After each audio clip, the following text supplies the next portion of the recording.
we'll get started here. Before we dive in, just make sure if you're tweeting, use the hashtag SHWebinar. Replay of this will be posted in about 48 hours on saleshacker.com. If you're signed up, which you are, you will get an email with a link to the replay. Feel free to share it with other people in your company, and ask questions along the way in the GoToWebinar panel. So if anything comes to you, ask it. If it goes with the flow, we'll insert it immediately. If not, we'll get to it kind of at the end in the question Q&A time.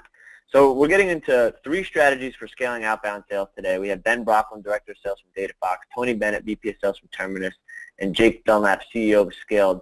Here to join me, Max Altschuler, founder and CEO of saleshacker.com. And we're not getting into the real 101 type stuff of finding out your total addressable market and how to figure out your ideal customer profile. I think we've done enough of those, and there's a lot of content on saleshacker.com you can check out for that. But right now, we really want to get into is kind of the activations. So I think the first thing we're going to kick off on is prep and research, and asking what actions and insights are necessary when preparing to contact a prospect. So what are you looking out for? What are some signals or triggers? And Ben, let's start with you on this. What are you looking for? What's something that you're using in your outreach, whether it's a rapport builder or a trigger or signal that they're ready to buy? What are those important things, and where are you finding them? Yeah, absolutely. So I think we fundamentally probably all have a similar process in place where there's thousands and thousands of companies who are potentially buyers for whatever we're selling. And so what I really guide my team towards quite heavily is really prioritizing within that large account set of which companies are experiencing specific components of change that may make them much more receptive to messaging, et cetera, at that given time. So things for us, like as we think about pre-call, prep, research, triggers, et cetera, right? Things that everybody's doing, or understanding who's changing jobs or getting new jobs on LinkedIn, things along those lines.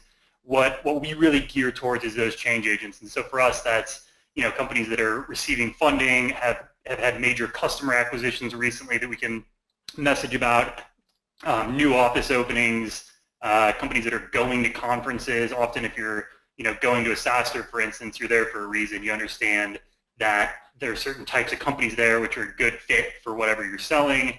So it just kind of shows different points of trajectory that companies we sell to go about in their life cycle. And so we really try to use those to pick and prioritize our account sets that we're heavily prospecting into at any given time, and doing that on a rolling basis. Tonni, you want to add to that? We'll go Tonni and Jake, and then we'll continue. Oh, lost you on audio, Tonni. Sorry, got me now? There you go. Yeah, there you go. Excuse me. So aside from with Sales Navigator, we're really able to see when people change jobs, which is a really good one for us. We're in the account-based marketing space, so if we can tell that someone is already in the midst of an ABM evaluation or has other ABM technologies in place, it's a great sign for us. So tools like Datanize that allow us to see technology allows us to see, one, if they're using marketing automation, which is a great sign they could be a buyer, but also shows us if they're using tools like a Demandbase, an Engagio, a Triblio, tools that may not be direct competitors. But again, if someone's using those technologies, they're probably starting to think about an ABM strategy. And then also, if you look at their LinkedIn, their Twitter, seeing what they're talking about. So if they're talking about account-based marketing or sales, or talking a lot about personalized content, those could also be good triggers that this person's a good buyer. And Jake, when you're doing this, prep research and figuring out these triggers and things like that, how are you going out and telling your reps and the companies that you're coaching, how are they building out that prep for these calls and for these, for these outreach, cadences that they're putting together? Do you have a rubric or something like that, or an outline, or are there things that they're filling in, and what do those things consist of? Yeah, it starts, so I think we've mentioned, most of the newer prep points that people look for. How we think about it is what we find though is many times companies don't actually track what moves the needle. And so what we have most of our clients doing now is what is the actual, we call it the X factor. And so for each point, each company will have its one and maybe two X factors that actually will lead to closed deals. I think a lot of people do this based on their gut. It's based on, I think it's this, I think it's that. So making sure that you have the right fields in Salesforce to then track, your closed won and your closed loss, and what was the X factor that actually generated a meeting or generated interest is one of the most important pieces. So as we run experiments on like the types of outreach that we're using, as running experiments on like the when we're reaching out and timing, we can then track that information over time. In terms of like how to build it out, again, it's who is based on what we find to be the X factor. It's now how do we go and find like more pockets of those people, and we use a lot of different tools, and it just depends. A lot of tools are very industry dependent. So there's DataFox, Datanize, there's all Clearbit, a lot of these ones we've mentioned. Inside View is another really great one. Inside View we've found has allowed reps to just really quickly see a snapshot of the person, LinkedIn profile, blogs, Twitter's like all in one screenshot, and then Charlie app for kind of prep on the fly. Where Charlie app, if you guys haven't tried it before, is just a really great tool that will aggregate a ton of personal information about someone in a really, really quick amount of time. So that's how we think about the tracking, and those are just some of the tools that we use, but we find each industry might have their own niche too. Creating a dossier, I think that's what Charlie app does for you, but you can use all those tools to do that. And then, getting into the actual outreach piece, after you've done that prep work, and this is kind of where, the biggest, strategies come into play, but how are you going out and getting, so again, you're doing multi-channel touch, so you're doing like phone call, email, and a couple other channels, LinkedIn, Twitter. How are you going out and getting contact information? How are you making sure that contact information is relevant? And then, what are some of the most important channels that your teams are using? And we'll go, Jake, we'll start with you this time. What does that look like for you? Yeah, it's a similar answer. Each industry is either easier or more, or much more difficult. So I think it starts with, again, I'm not going to say like define your ICP, but you do need to know and vet the right vendor for you. Again, whether it's a DataFox, whether it's a ZoomInfo, whether it's Lead Genius, etc. What we normally do is we have kind of our go-to set. Nope. Jake froze on us. Turnkey. All right, Tony, take over. And You're on mute again.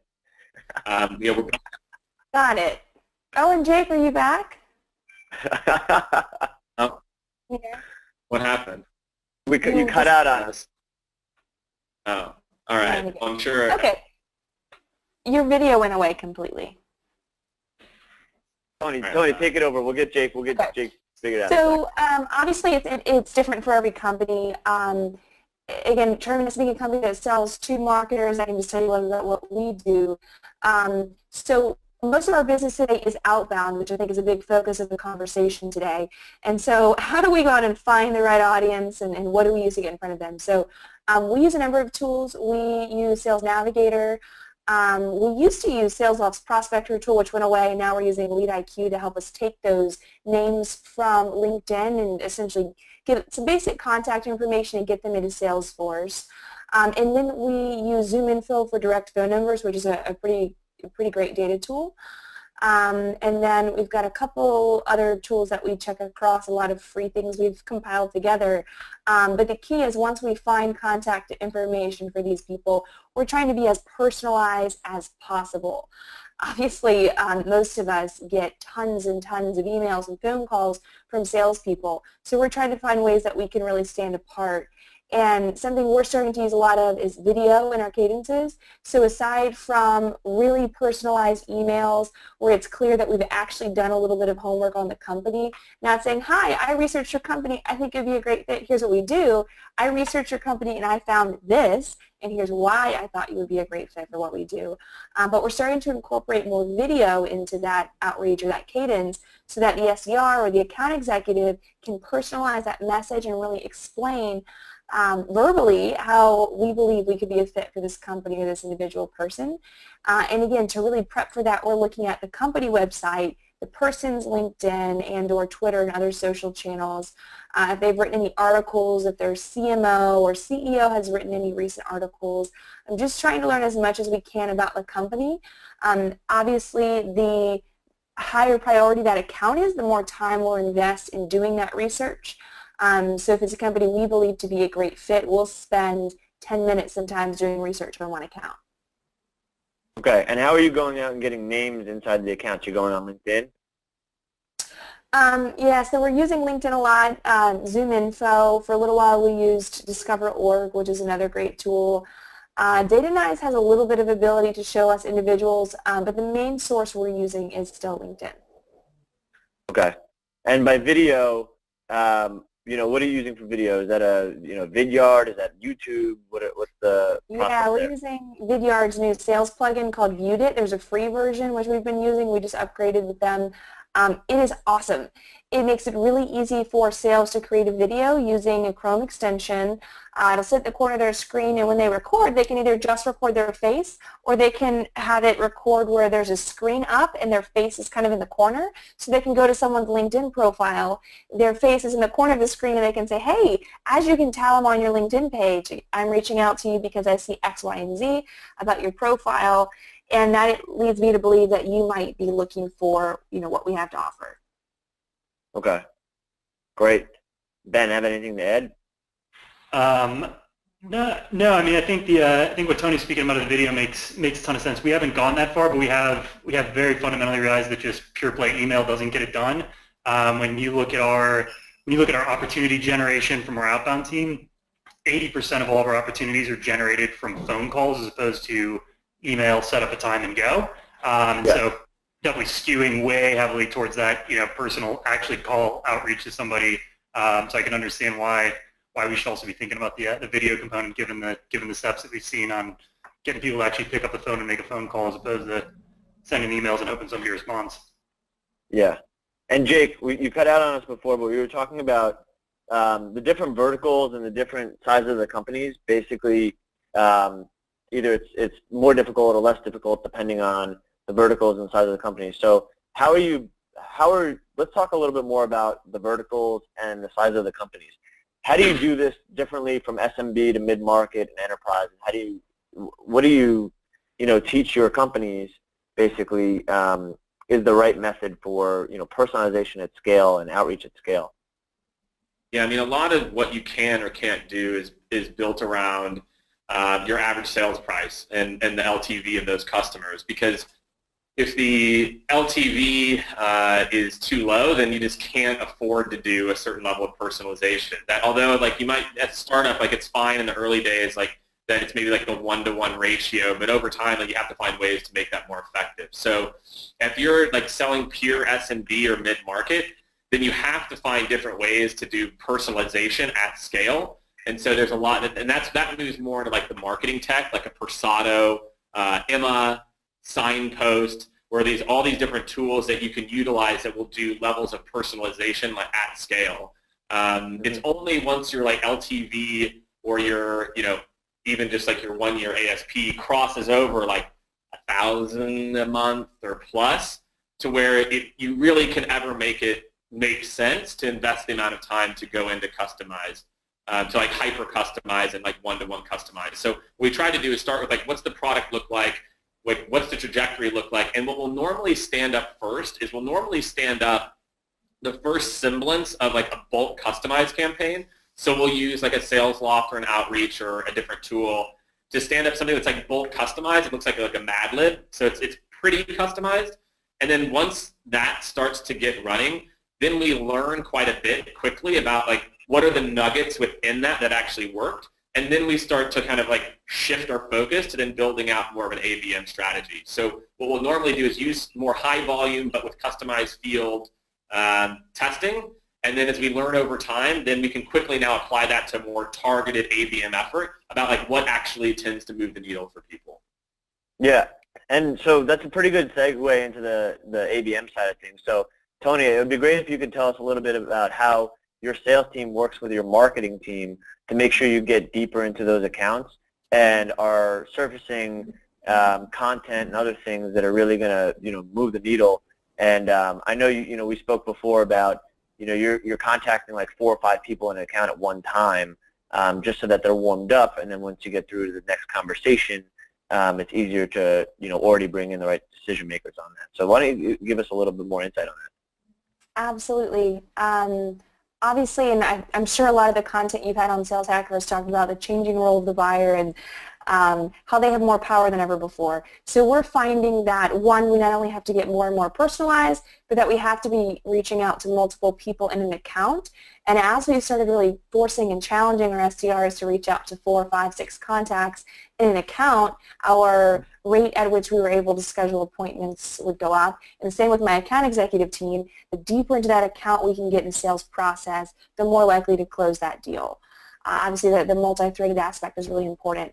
So we work really closely with our marketing team. We are learning. We've made some awkward mistakes, especially when I can hear about direct mail in the past, but we're finally really getting it all together and finding a great cadence. And so essentially what we do, the sales team has a cadence of about 14, 15 touch points that are email, call, with some of those video emails in there, and social touches.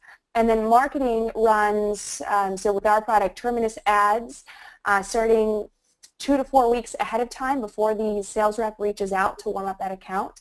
And also LinkedIn, Facebook, and sometimes Twitter ads. And then we'll do a direct mail piece. So what I will say is it takes a lot more organization than if you just set an SDR off and just have them call on accounts. But when you really surround an account from sales and marketing with multiple touch points, it's working really well for us. So I think we are speaking at Rainmaker and are going to give a full case study as we get some results after this campaign we've been running. But that multi-channel aspect and humanizing it by getting our face in front of them with video has been making a big difference. Yeah, and so what are you using for the direct mail? Is that through like a PFL, or is that just something that you guys? So we use Cadence. Outreach is obviously also a great tool. We use Cadence, and there's a way that you can create a step that is a non-email or phone call step. And when we log that, we can use that to trigger from Salesforce a PFL direct mail campaign to go out. Okay, great. And Ben, what do you have your team doing? What's the outreach process look like at DataFox? Yeah, so the outreach process for us is we have a bit of a kind of 80-20 rule, right? We're we've got 20% of these companies where we are hyper personalized at all times because we just fundamentally understood pieces about their organization that know they're going to buy from us sometime. We're just not sure when, and so we get hyper personalized on that with basically over the series of every single month into perpetuity, right? It's a series of phone calls and emails into that account, whereas we have others that they fundamentally look like a good fit, but we haven't garnered enough information about that company to know should they definitely be a buyer or not. And in those, we definitely have more of a kind of a 6-step cadence process on the emails, which are varying pieces of collateral that are kind of specialized to their industry or to that buyer, and then mixed calls in between that run over the course of a few months. Okay. And so what is the cutoff for the personalization? I mean, Tonni, you're talking about doing this, pretty massive and deep outreach process or outbound process. So what's the cutoff for company? Do you have 200 target accounts that are over X number of employees? What does that look like? Actually, that's a great question. I will say we're still testing the formula a little bit. The way we have it set up right now is each of our SDRs has 25 target accounts per 2 months. It is about a 35, 40-day cadence the way that we stretch it out. So each SDR has 25 target accounts at a time. Each account executive has 15. The account executives are pretty much exclusively just working those 15 accounts because they're, of course, super busy with deals. But the SDRs can also work with other accounts as well. And so what we want to do is we're starting to very closely track conversion rates of target accounts because we found that our TAM isn't as big as we once thought it was. So we don't have limitless accounts. So we need to find out what our formula is. What is the exact number or range of accounts that an SDR can work effectively at once? And right now we're still doing a hybrid approach where 25 super targeted accounts where they get all this marketing support, they can work some other accounts They're still not blasting them all the same message, but it's a little less personalized. But we want to start to scale it when we find the sweet spot of we're assuming it's going to be 100 accounts per quarter or per 2 months. That's all they get. But we're still playing around with the numbers before we just cut it off completely. Yeah. Yeah, I think it's really important for on Outbound, especially for sales and even for sales and marketing and even customer success to work together to figure out, what's going to move the needle for certain accounts. So what has worked with accounts that look like accounts that are already closed that we're prospecting? So lookalikes. So finding information and surfacing that information or surfacing those value props that, made those other accounts close in the first place that are very similar, fit that profile. So Jake, how are you teaching the company that you're working with at Skaled, how to work with sales, how to work with marketing and how to work with CS in terms of surfacing information based on personas or profiles or segments of your list? So for example, if we've already closed a deal with somebody in the healthcare industry, well, this is what's important to that person. This is what we should use in our outreach for other people in that industry. Yeah, I think it's two really distinct different problems. I mean, what I would say what we see more often than not is just marketing and sales they're just not even close to on the same page. We're at such an infant stage of this. It's so funny. If you saw me look down, I was taking notes as Tony's talking. It's we're at step one of marketing and sales, having any clue of how to work together. It's been such a siloed world for so long. And I think for us, what we try to do is help marketing to understand and help marketing to understand KPIs and things that they feel they can influence throughout the sales process, and sales understand marketing is there to help and support them, which I know it's more high level, but I feel most of the clients that we start working with, their marketing and sales teams are here, and we start the bridge with content, and that's where CS comes in. So to bring it full circle, what we'll do is we'll then meet with CS, and I mentioned this in the very beginning, to understand what were the buying patterns, who was involved, what were the trigger events, etc. And then kind of teaching sales how to give that information to marketing and say, okay, marketing, content person, we need things about this industry, this pain point, ROI case studies, etc. And start to feed that into then the SDRs who are then doing some of that outreach.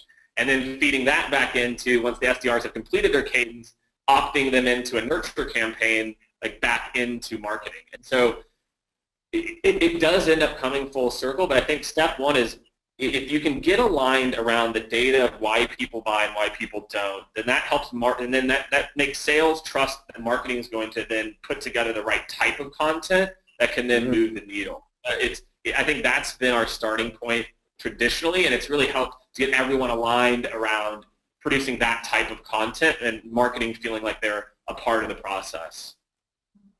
Okay. Tony, you look like you have something to pile on.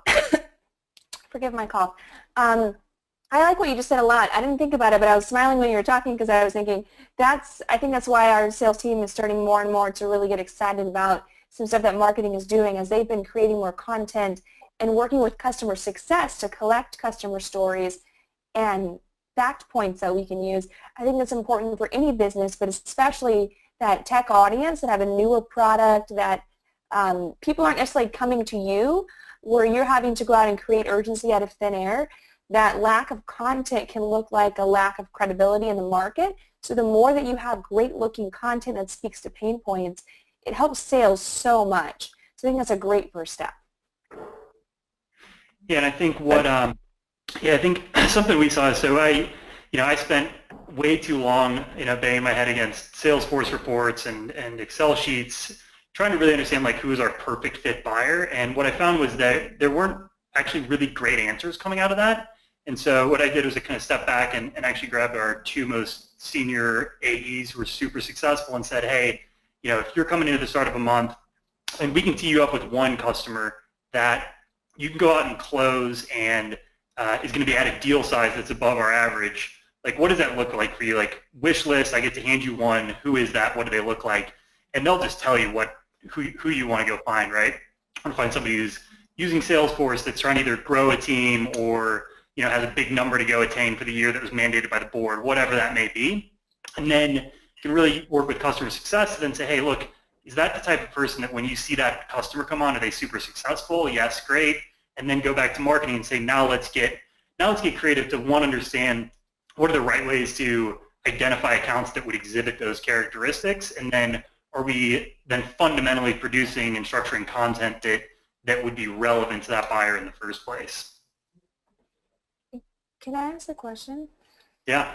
I'd love to hear, Ben, from you. Something that we've been struggling with a little bit is figuring out the right way to segment, meaning use or industry is not always a good predictor of how someone would use or find success in our tool. Oftentimes it feels like it's more about the person and their sophistication or desire for ABM versus like their industry.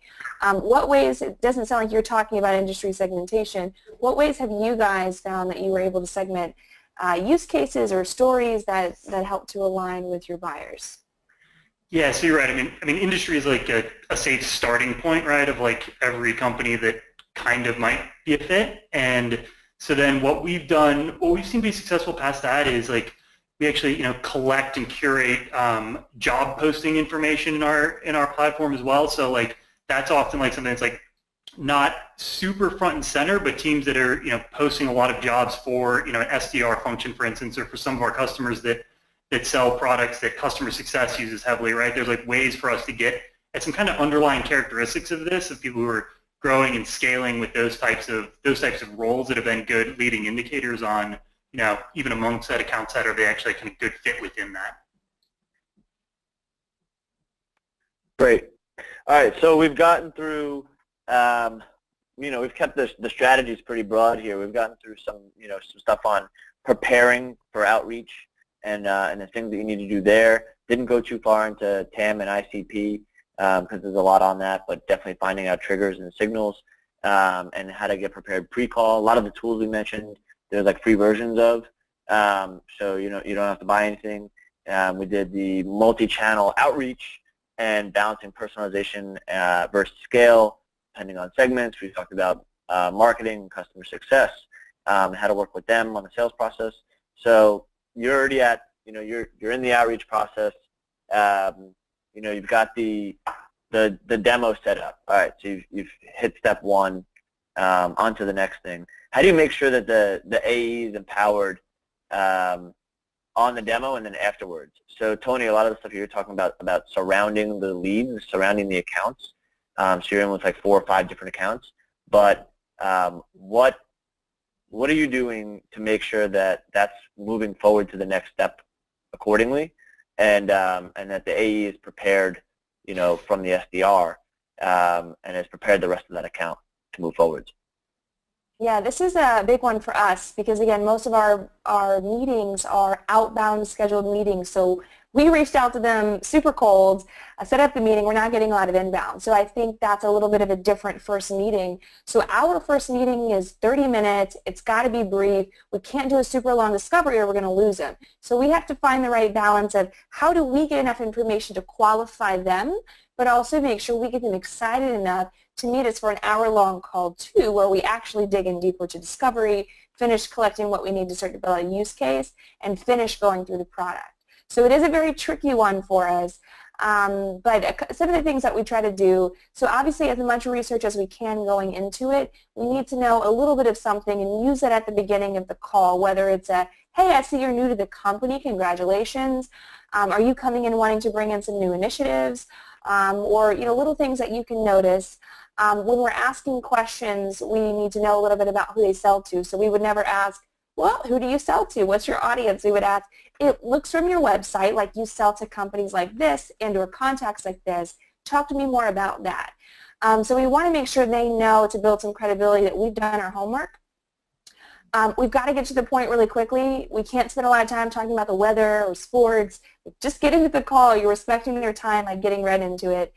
And then to your point about really digging deeper, I think a lot of young reps come into a company thinking, I can't wait to demo the product. But the demo is like 5% of a sale. It's really about how do you incorporate all of the right people you need into the conversation, and then be able to really build out a use case or need for what you have and use that to drive urgency.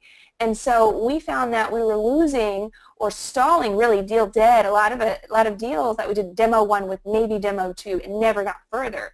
And we started looking at the trend. We weren't getting deep enough into that account.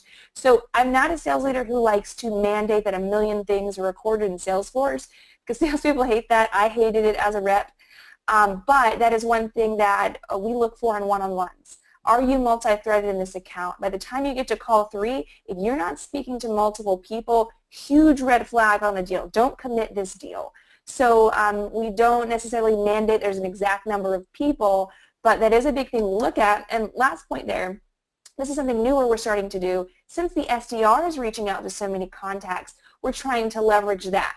So hey, thanks again, maybe at the end of the call, for joining us today. I know our SDR was also reaching out to these 3 people. They believe that they might also have something to do with this evaluation. Do you think it would make sense to bring them on the next call and trying to leverage what we already know about others in the organization? So I just think call 1 is so important to qualify the prospect, educate them on what you do in a way that's exciting and fun, but also make sure you're getting multi-threaded as quickly as possible. And what are you guys doing in an organization that's going and hunting for? What are you, mostly mid-market or upper mid-market that you're going for now? Me? Yeah. Yeah. So we're principally mid-market on our outbound basis at least. And yeah, Tony's got a ton of great points there, right? Like you can look at anybody's opportunity and see if they're talking to one person, that deal's definitely not closing. And so. We go as far as I think a lot of organizations do to comp our outbound team on deals that close that they source. Gives them some incentive to just because they got the opportunity set. There's often other groups, other stakeholders that need to get brought in. And sometimes that's a better use of time for that outbound rep. So keep them engaged and involved along that deal cycle and celebrate that deal win as 2 pieces: 1, the AE who closed it, and 2, the SDR who sourced it. Both are equally paramount to getting deeper and more contacts and more data points so that you can come prepared with hypotheses on why that customer should be taking this conversation seriously based on everything we've learned about their company. Yeah, Jake, what are some of the things that you're doing with your SDR and AE teams, when you're in training and consulting with these companies? Well, there's a lot. It's broad, but I'll just tell you, I think that one of the most important parts is making sure that the customer journey is flawless. And what I mean by that, most of the time what we see is that, and Tonni talks about like all this work and the customization that our SDRs do, and what ends up happening is the first call in sales ends up being the worst experience for a customer ever, because then you get asked the exact same questions again, and you get shown the exact same thing again. So for us, one of the things that we do is we start with if you were as a customer, what's the right experience? And so it's making sure that the SDR is transferring as much of that knowledge as possible in a way that's really tactical and usable by the AE, and that's again using Salesforce or a few other plugins. To where then the sales rep is leading the conversation, and Tonni mentioned this too, with what they know. Okay, so from the last conversation, here's what I understand. These are the initiatives. Let's deep dive into those, and let's go deep on those. I think that, to me, is probably the number one issue that I see between SDR and AE teams, is nobody's looking at this from the buyer's perspective. I almost hate, you think about the first call as a qualification call, and what the mindset that puts into the SDRs is qual, how many employees do you have, how many seats, and it creates this just really shitty buyer journey. And so to me, it's about how do we make it about that, but can we do it in a much smarter way? Can we do qualification in a way that feels natural and is great for the buyer, and make sure that the buyer has a great transition as well too? So I feel like we've kind of overemphasized the qualification. It's created this really terrible experience for many, many buyers. And so to me, that's one of the first pieces that we think about cleaning up. And it can make a massive difference for the customer. Yeah. Yeah, I really like working backwards on these types of things. We're talking about outbound strategies, and most of the companies and most of the people in this room probably already have deals that they've closed before. So almost like reverse engineering how those deals were done, reverse engineering, what the value props are for people who are already customers. Why did they use your product? Why do they need a service in that area of their business in the first place? And then using that in your outbound. So working with your CS team, working with your marketing team, working with your AEs, and building that backwards could help build you a really strong foundation for an outbound process. So we got into a couple strategies around preparation, around your outreach campaign and your outbound process, and then also how to go deeper with your accounts so that your AE is prepared for the demo and post-demo. So we're going to get to some questions here. Jake, this one's for you. Can you give examples of how you made that customer experience less shitty? Is it just knowing that the customer's business is better, or are you doing other things on top of that? Yeah, it goes to training the SDR on how to end the call properly, right? And actually, there's some really tactical tips that I'll give you that have made a pretty big difference. It's that after they do the discovery, the qualification, it's saying something to the effect of, okay, great, based on what I've heard, it sounds like, I want to make sure that we connect you with Tonni Bennett on our team. She's an expert in financial services, particularly in CRM, and she's going to have some really great insights for you. And she's going to share with you a lot of different customer stories, etc. So it's the SDR's job to kind of create that excitement. And so that's what we've seen. It's so that way you kind of, the prospect leaves the call getting excited for that next meeting, as opposed to feeling completely unfulfilled of just this person interrogated me, I didn't get any value out of this, and really building up the AE. So that's it's such a small thing, but that last 30 seconds can make a big impact on your no-show rate and with people being generally excited. Awesome.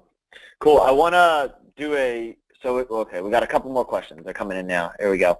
How do you does anybody in here leverage subject matter experts on certain industries that they're talking to? We don't today because we're finding, and this can be totally different for your business, whoever asked the question, that use cases aren't as simple as industry, and that's actually been a great thing because if we're speaking to someone in healthcare and we don't have a whole lot of healthcare customers, we can say, hey, actually we find that you're struggling with something in the demand gen department. X company had the same struggle. They're in a different industry, but it's worked this way. So it hasn't been as relevant for us. Okay. And Ben, question for you. How do you reduce no-shows on demos? How do you reduce no-shows on demos? So I think for us, it's, Jake's point is strong, right? Give them a reason to come to the next one in the first place. It starts there for sure. And then the other best practice, we really look at, I train any BDR or SDR, whatever they're doing, everybody at every single company has an internal customer. And when you're in sales development, your internal customer is your account executive. And so you should be making that internal customer's job as easy to go out and execute and create pipeline as a result of the work you've done as possible. And so, once you kind of fundamentally change that mindset, they've prepared the account executive appropriately, and therefore now the account executive is much more equipped to, even the day before the meeting, best practice here is to send out an email to the prospect, reconfirming the time, reconfirming what that agenda is going to be, so that they know we're prepared and taking this seriously. And at that point, if they don't show anyway, we probably had the wrong person on the other end of the line if they see that our team's putting in that degree of work and preparation for the time that they're going to spend together. Does anybody have a process around that or a piece of technology that they use? Jake and I were talking the other day about coaching technology and how there's some cool platforms out there, but if you don't use them, they obviously don't work. So you have to be committed to coaching. But we're finding that Cadence records all of our SDR's calls. When we just make them listen back to the call, we're brutally honest in a very nice way. But if the call is awkward, we'll pause it. Why did you say that? Can you imagine being on the other end of the phone where the person ended the call so abruptly? How do you think they would feel? And I think, honestly, just being able to record the call, have them listen to it, and try to put themselves in the buyer's shoes, that starts to get a lot of that out anyway. But then also our SDR managers will really just closely monitor the process of what email they're sending after they talk to someone. So if you schedule a demo on the phone, what we'll tell our reps is, think about how much I'm running around the office. The person you're talking to, if you happen to catch them on a cold call and they say, yes, I'll meet with you, they have forgotten who you are 10 minutes after you get off the phone. They're in their next meeting. If you don't send them a pretty detailed email explaining what you discussed and why it would be valuable for them, by the time the meeting comes up a week later, they're like, oh, I don't remember what that was about. I'm going to skip it. So part of it is just ensuring that you're doing the right things in regards to the follow-up email, to Jake's point, and sending a reminder. And then part of it's really just the manager following up. And if someone has a low no-show or a high no-show rate, working with them through every step, finding the challenge, and coaching on it. What are you using to set up? Yeah, go for it, Jake. No, I was just going to add. I think the tough part is like there's this fine line between sounding corny and desperate and following up, right? Like what I feel like I see a lot of the messaging is like, thank you so much for taking the time to meet with me. Like I really appreciate it, as opposed to like there's like a way to do a lot of these things more confidently. And I think that's what a lot of reps really need coaching around is how do you make those like pre and post customer interactions feel valuable versus cheesy, right? 'Cause I feel like a lot of them, even though like, hey, I just want to make sure that we're confirmed for tomorrow.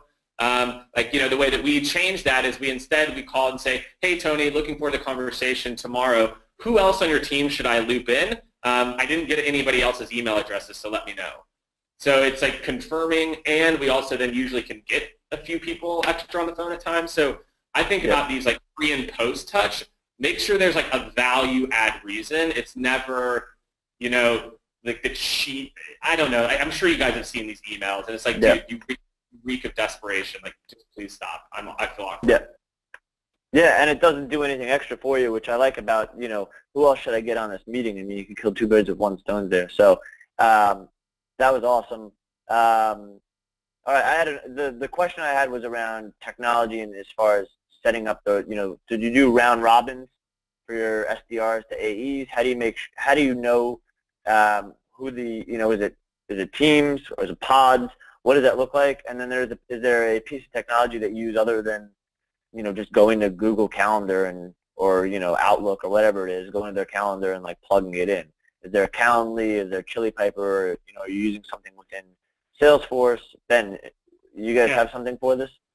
Yeah, so we don't employ any technology principally on that front, principally because we are structured in a pod module on those. So one outbound rep then aligned to a few certain AEs because I really want to use that as a training environment for that franchise future AE and make sure they are then focused on the right accounts that the AEs are also confident they can go out and close should we get a meeting. So for our reps, it's pretty straightforward for them to just keep a tally of who's next on the meeting router there. But I have heard good things about Chili Pipers and things like that, but we just never needed to get to that step.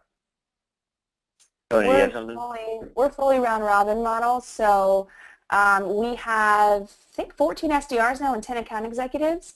We're starting to get to the point where round robin is hard with that many people, so we're not using technology yet. We're using Google Drive. There's a long spreadsheet that has everyone's name in like this different order. If you have to skip someone, you can go to the next person, but then you have to go back and backfill them.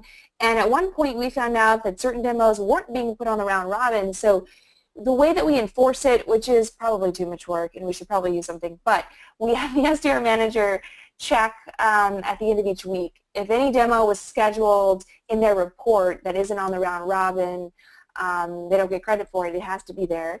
And then we have reports that show weekly and monthly approximately how many demos are being given to each rep. So we can just make sure that it's pretty fair. Because when you're in a round robin model, it has to remain fair unless you want to move the territories, right? There's got to be one or the other. So we do a lot to ensure the fairness, but it is a lot of work. Yeah, and I think round robin it's 100% the way to go early on, because what happens is you'll inadvertently penalize both SDRs and AEs if you move straight to a pod module. Like that's what we see consistently, which is companies that start off pod, and I really like the pod, like at scale, like once you've learned, like the actual size of this territory is X compared to this territory is Y in this market. But what we see many times is people, round robin helps you to actually get like really good data about like the actual sales cycle and process and territories. Because if not, if you're doing territories, in sales we always think that like, well, we do territories and it evens out, but there's been tons of studies that actually show like we actually many times set sales organizations and sales reps up for failure because we try to go to territories too quick. So what we consistently do is say, you start with round robin, then if you start to get some predictability and reliability and understanding of what the actual market is in verticals or geo territories, then it's a little bit safer to move to more of the pod module. But almost always starting round robin. And technology, I've heard really good things about Chili Piper. We haven't implemented it yet. It doesn't mean that we wouldn't. But we just use Salesforce, and they have like a lead routing where an SDR, like there's workflows you can build actually in the back end of Salesforce that can actually do some of the as well too. Yeah, it's an interesting space. I see Calendly, people using Amy and other things, Chili Piper. All right, that was fantastic. Thank you guys so much. We'll give everybody time to share their notes with their team. But thanks a lot, Ben, Tony, and Jake for diving into this with us. If anybody wants a primer on any of the other things that we spoke about, you can check out the 10-80-10, Cadence, TAM, and ICP are all on saleshacker.com. So this is definitely more of a 301 deep dive into a lot of these things, and I think we covered some awesome ground here. Recording will be up in 48 hours, probably sooner. You'll get a link on that. But thanks a lot, guys, for joining us, and thanks everybody for tuning in. Thanks, Max. Thank you. Ben. Thanks.